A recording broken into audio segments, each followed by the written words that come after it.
Hello students, a very good morning to all of you. In today's video lecture we are discussing about partnership deed. ठीक है, तो आज के video lecture में आपके subject जो कि है बिजनेस लॉ, उसमें हम पढ़ेंगे पार्टनरशिप डीड के बारे में। पार्टनरशिप क्या है? पार्टनरशिप एक तरीके से रिजल्ट है एक एग्रीमेंट का, और ये एग्रीमेंट आपका ओरल में भी हो सकता है, आपके रिटन फॉर्म में भी हो सकता है। लेकिन जो आपका ओरल एग्रीमेंट होता है ना, कभी ना कहीं वो मिस इंटरप्रिटेशन कर जाता है, जिसके रिजल्ट निकल कर आता है कि जो पार्टनर्स होते हैं उनके बीच में आपस में डिसएग्रीमेंट्स हो जाते हैं। वो हर बात पर एक ही कॉन्टेक्स्ट में, एक ही फॉर्म में अग्री नहीं हो पाते।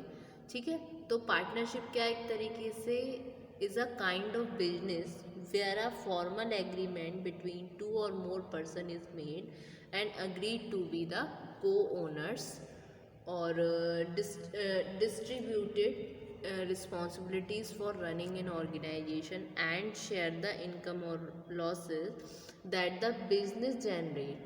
तो पार्टनरशिप क्या एक तरीके से बिजनेस का ही प्रकार है जहाँ पर एक फॉर्मल एग्रीमेंट हुआ, फॉर्मल यानी कि औपचारिक एग्रीमेंट हुआ दो या दो लोगों से ज़्यादा लोगों के बीच में, ये सेम वे में अग्री किए जो को ओनर्स हैं, और उन्होंने डिस्ट्रीब्यूट किया रिस्पॉन्सिबिलिटीज़ को रन करने के लिए ऑर्गेनाइजेशन को, और शेयर किए अपनी अपनी इनकम और लॉसेस को, जिससे कि बिजनेस जनरेट कर सके। और जो पर्पस होता है आपके पार्टनरशिप डीड का, वो होता है एक तरीके से प्रोवाइड करना क्लियर अंडरस्टैंडिंग। क्या होनी चाहिए? आपकी क्लियर अंडरस्टैंडिंग होनी चाहिए कि किस पार्टनर का क्या रोल है। ये सारा पर्पस होता है पार्टनरशिप डीड को बनाने में, और ये रिप्रेजेंट कर रहा है, पर्पस होता है पार्टनरशिप डीड का कि प्रोवाइड करता है clear understanding of the roles of each partner which ensure smooth running of the operation of the firm. ठीक है, ये लीगली ज़रूरी नहीं है पार्टनरशिप के लिए कि जो आपका एग्रीमेंट है वो रिटन में ही हो। बेसिकली ये आपका डिज़ायरेबल है। जैसे एग्रीमेंट होता है ना आपका, ओरल या रिटन किसी भी फॉर्म में हो सकता है, तो पार्टनरशिप क्या एक तरीके से रिजल्ट है ना एग्रीमेंट का, तो ये आपका रिटन में भी हो सकता है, ओरल में भी है। तो ये कोई कंपल्शन नहीं है, कोई ज़रूरी नहीं है कि पार्टनरशिप एग्रीमेंट आपका राइटिंग में हो। ये एक तरीके से हाईली डिज़ायरेबल है। अगर एक सिचुएशन हो, अगर जैसे रिटन में एग्रीमेंट होता है ना, तो वो ज़्यादा सही रहता है, क्योंकि जहाँ पर एब्सेंस होता है रिटन एग्रीमेंट का, तो वहाँ पर एक तरीके से सोर्स ऑफ ट्रबल आ सकता है मैनेज करने के लिए affairs of the partnership firm. तो ये ज़रूरी नहीं है कि partnership deed, it is not necessary to have a partnership deed. In this case, the relevant provisions of Indian Partnership Act 1932 would be applicable। तो ये डॉक्यूमेंट है जिसमें रिस्पेक्टिव राइट्स होते हैं, ऑब्लिगेशंस होते हैं मेंबर्स के पार्टनरशिप के, और एक तरीके से ये डॉक्यूमेंट है जो कंटेन कर रहा है terms of partnership as agreed to by the all the partners is called the partnership deed। इसको एक दूसरा नाम भी बोलते हैं आर्टिकल्स ऑफ पार्टनरशिप। इसका एक अनदर नेम भी है आर्टिकल्स ऑफ पार्टनरशिप। ये हुआ पार्टनरशिप का कॉन्सेप्ट। अब हम डिस्कस करेंगे इसके क्या इंपॉर्टेंस होते हैं पार्टनरशिप डीड के। तो पार्टनरशिप डीड आपके रिक्वायर्ड होता है कुछ फॉलोइंग पर्पस के लिए, जिसमें सबसे पहला आता है it helps in smooth functioning of the business. जैसे स्टार्टिंग में ही बताया था कि इसका पर्पस ही है कि ये प्रोवाइड करता है क्लियर अंडरस्टैंडिंग को, कि हर पार्टनर के रोल को जो फर्म में है, और ये इंश्योर करता है एक तरीके से smooth running of the operations of the firm. तो it helps in smooth functioning of the business, ये इसकी इम्पोर्टेंस होती है। फिर दूसरा पॉइंट आता है it helps in resolving mutual conflicts among the partners. ये क्या करता है? ये हेल्प करता है सॉल्यूशन करने में, रिजॉल्व करने में जो म्यूचुअल कॉन्फ्लिक्ट्स हैं, जो आपसी विवाद हो जाते हैं, आपसी मनमुटाव हो जाते हैं पार्टनर्स के बीच में, तो ये सहायता करता है उनको मनमुटाव को रिजॉल्व करने में, ठीक है। तो ये हुए आपके इम्पोर्टेंस ऑफ पार्टनरशिप डीड। फिर आते हैं हम कुछ रूल्स पे जो फॉलोड किए जाते हैं in the absence of partnership deed, ठीक है। तो कुछ रूल्स हैं जो एप्लीकेबल होंगे in the case of absence of partnership deed. सबसे पहला आता है आपका प्रॉफिट शेयरिंग रेशियो। इसमें क्या है, जो प्रॉफिट एंड लॉसेस होते हैं फर्म के, वो शेयर्ड हो जाते हैं इक्वली पार्टनर्स में, पार्टनर्स के द्वारा। अगर पार्टनरशिप डीड साइलेंट है प्रॉफिट शेयरिंग रेशियो में, तो रेशियो रिस्पेक्टिव होगा जिस हिसाब से उन्होंने कैपिटल डिस्ट्रीब्यूशन किया है फर्म में। जैसे किसी ने 2 लाख लगाई, किसी ने 4 लाख लगाई, तो उस रेशियो के हिसाब से अब उनमें डिस्ट्रीब्यूट होगा, ना कि प्रॉफिट रेशियो के हिसाब से, in the absence of partnership deed. Clear. Next point आता है आपका interest of capital. Interest of capital, कोई भी इंटरेस्ट नहीं होता कैपिटल पे जो अलाउड हो पार्टनर्स में, अगर पार्टनरशिप डीड एब्सेंट है।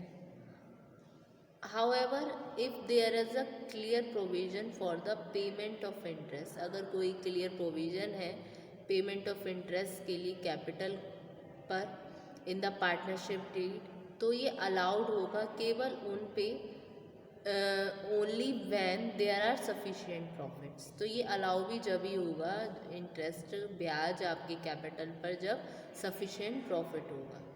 So no interest on capital is allowed when there are losses in a particular year। अगर किसी ईयर में लॉस हुआ तो सिचुएशन में कोई भी इंटरेस्ट अलाउड नहीं होगा कैपिटल पर अगर कोई लॉस है किसी पर्टिकुलर ईयर में तो। क्लियर। नेक्स्ट आता है इंटरेस्ट ऑन ड्राइंग्स, मतलब जो अपने निजी खर्ची के लिए पैसा निकाला जाता है। तो no interest on drawing to be charge from the partners, तो कोई भी इंटरेस्ट चार्ज नहीं किया जाता फ्रॉम द पार्टनर्स, ठीक है, if there is no mention in the deed, ठीक है। तो इंटरेस्ट ऑन ड्राइंग्स पे क्या है आपका, no interest on capital is allowed to partners if of the partners if there is no mention in the deed, ठीक है। फिर नेक्स्ट आता है इंटरेस्ट ऑन पार्टनर्स लोन, ठीक है, इंटरेस्ट ऑन पार्टनर्स लोन। तो इंटरेस्ट जो भी प्रोवाइड होगा वो एक तरीके से एक रेट पर होगा जो 6% पर एनम होता है पार्टनर्स के लोन पर। अगर even if there are losses to the firm, अगर लॉसेस हैं टू द फर्म के लिए तो इंटरेस्ट प्रोवाइडेड होगा at the rate of 6% per annum on partners loan even there are losses to the firm। तो interest will be provided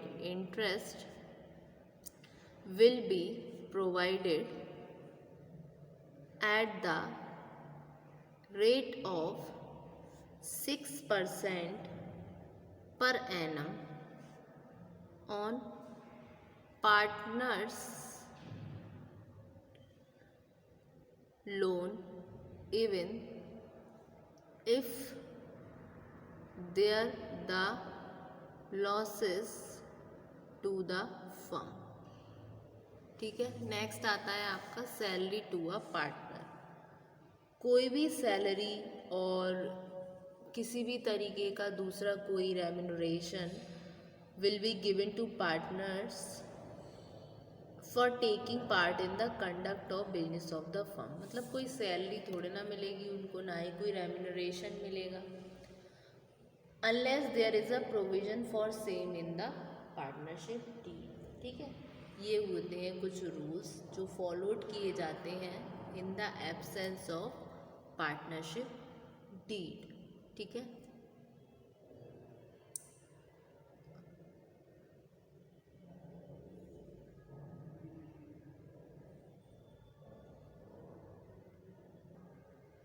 ये रहा आपका पार्टनरशिप डीड, जिसका अनदर नाम है आर्टिकल्स ऑफ पार्टनरशिप। पार्टनरशिप क्या होती है, एक तरीके से बिजनेस का ही प्रकार है जहाँ पर एक फॉर्मल एग्रीमेंट बनता है दो या दो से अधिक पीपल में, जो आपस में को ओनर्स रहते हैं, जो भी उन्होंने बिजनेस शुरू कर रहे हैं उसके रिगार्डिंग, और एक एग्रीमेंट बनाते हैं जिसमें अग्री होते हैं सेम पॉइंट्स में और रिस्पॉन्सिबिलिटीज़ में किसी ऑर्गेनाइजेशन को रन करने के लिए और शेयर करने के लिए इनकम को। और जो पार्टनरशिप डीड है कंपल्शन नहीं है, ये आपके एग्रीमेंट के थ्रू, मतलब ओरल में भी हो सकती है, रिटन में भी हो सकती है। अगर ये रिटन में नहीं होती है तो एक परेशानी बनी रहती है मिसअंडरस्टैंडिंग की, डिसएग्रीमेंट की बिटवीन पार्टनर्स, अमंग पार्टनर्स। सो जो पर्पस होता है पार्टनरशिप डीड का, वो एक तरीके से है कि ये प्रोवाइड करती है क्लियर अंडरस्टैंडिंग को और रोल्स को ईच पार्टनर के, जो इंश्योर्स करते हैं स्मूथ रनिंग को of the operations of the firm. ठीक है, और ये रहे इम्पोर्टेंस ऑफ पार्टनरशिप डीड कि पार्टनरशिप डीड रिक्वायर होती है फॉलोइंग पर्पस के लिए। सबसे पहले ये हेल्प करती है in smooth functioning of the business. फिर दूसरा, it helps in resolving mutual conflicts among the partners. फिर ये रहे कुछ रूल्स जो फॉलोड होते हैं in the absence of a partnership deed. ठीक, प्रॉफिट शेयरिंग रेशियो और आपका interest on capital, interest on drawings, interest on partners loan, salary to a partner. ठीक है, thank you so much student.